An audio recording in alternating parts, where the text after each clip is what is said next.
নমস্কার আপনাদের প্রত্যেককে।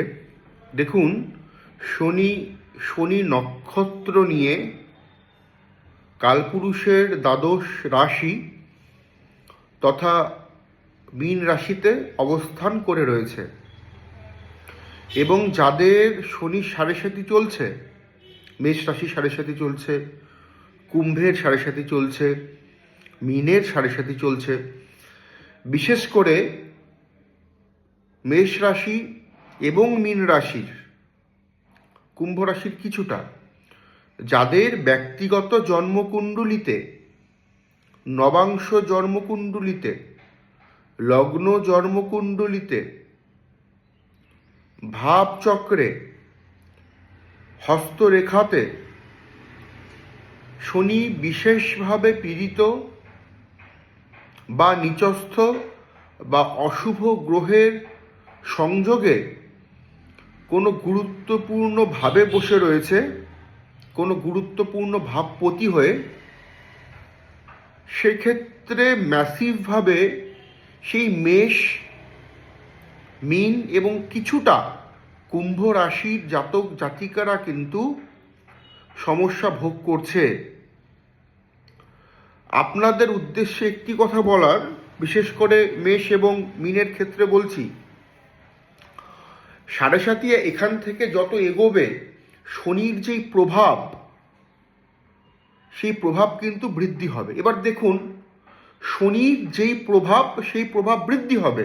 তার মানে শনি যদি আপনার ব্যক্তিগত জন্মকুণ্ডলিতে ভালোভাবেই অবস্থান করে, সেক্ষেত্রে ডেফিনেটলি বলা যায় আপনি অনেকটাই ভালো ফল পাবেন। কিন্তু যদি খারাপভাবে অবস্থান করে, আপনার পূর্বজন্মের কর্মফল যেরকম, আমাদের পূর্বজন্মের কর্মফল যেরকম, আমাদের প্রারব্ধ যেরকম, আমাদের জন্মকুণ্ডলী ঠিক সেরকমই তৈরি হয়। মাথায় রাখবেন, আপনার শনি নিচস্থ, তার মানে পূর্বজন্মে আপনি আহামরি কিছু ভালো কর্ম করেননি। আবার আপনার শনি তুঙ্গস্থ, এটা বলাই যায় পূর্বজন্মে আপনি প্রচুর প্রচুর ভালো কাজ করেছেন। কারণ এই কলিযুগে শনির মতন, রাহুর মতন পাওয়ারফুল গ্রহ দ্বিতীয় কোনো গ্রহ নেই। শনি যার সহায়, রাহু তো তাও রাতারাতি বড়লোক করবে, আবার রাতারাতি ভিখারিও করে দেয়। কিন্তু শনি এরকম একটি নির্ণায়ক গ্রহ যে আপনার উন্নতিতে, সার্বিক উন্নতিতে, নাম যশ খ্যাতি প্রতিপত্তি, সুখী জীবন, অর্থনৈতিক ভালো একটা ম্যাসিভ থেকে ম্যাসিভতর উন্নতিতে শনির ভূমিকা সবার আগে দরকার। তো যাই হোক, এটা মাথায় রাখবেন কথাগুলো, এগুলো নিয়ে আলোচনা হয় না। আপনাদের যাদের এই সমস্যাগুলো চলছে, বিভিন্ন সমস্যা, তারা ইমিডিয়েট ভালো জ্যোতিষীয় পরামর্শ গ্রহণ করুন, প্রতিকার প্রতিবিধান গ্রহণ করুন। এছাড়া আমি একটু উপচার আপনাদেরকে দিচ্ছি প্রত্যেক দিন। শুধু ওই লোক দেখানোর জন্য শনিবার নয়, কিন্তু এইভাবে কোনো উপাচার হয় না।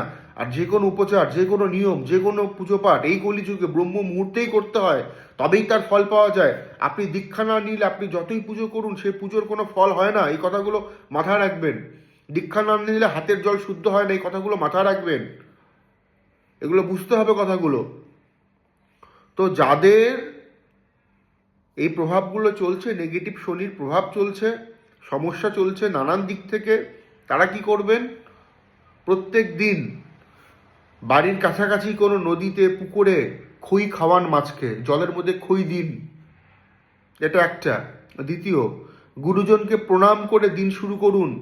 ব্রহ্ম মুহূর্তে উঠে পুজো পাঠ। আপনার যে আরাধ্য দেবতা, আপনার আরাধ্য দেবতাকে, যে বংশ পরম্পরায় যে পুজো হচ্ছে আপনাদের বাড়িতে, সেই আপনার আরাধ্য দেবতা, সে আপনার আরাধ্য দেবতার বা দেবীর পুজো পাঠ করুন।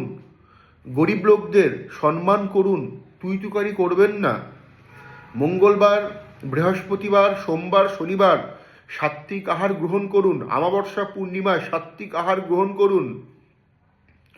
শনিবার, মঙ্গলবার তিল তেল সহযোগে শনিদেবের পুজো পাঠ আরতি করুন, 5 ফল দিয়ে পুজো দিন।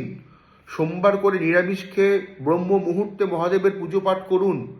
শিবলিঙ্গে বা মহাদেবের মূর্তিতে জল দুধ অর্পণ করুন, ফুল অর্পণ করুন। এগুলো করুন, অনেকটা প্রভাব কমবে। প্রত্যেক দিন চেষ্টা করুন ব্রহ্ম মুহূর্তে ঘুম থেকে উঠে দক্ষিণ দিকে মুখ করে 11বার হনুমান চালিসা পাঠ করুন, এগুলো করুন।